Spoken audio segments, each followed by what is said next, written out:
Ay, so nga nag-ato sa kahoy. Maniguro ni para uwan-uwan. Hindi tayo mabugha. Utos yan. Kahoy.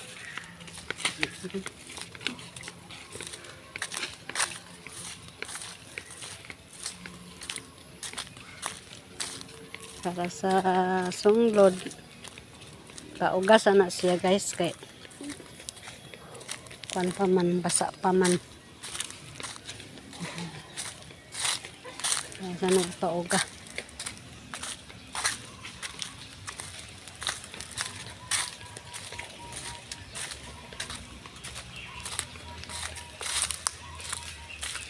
Dito akong bata na ko, tabangan na iyang kuan father.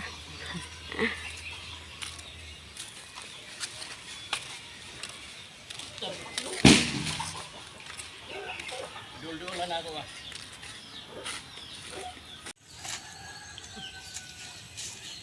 Mga palwa nga buhi guys, so iyang gipang tandig. Kay inig kauga, bugaon na sad. Gana yung tinapok nga para pang bugaon niyo. Budot gipang kulob.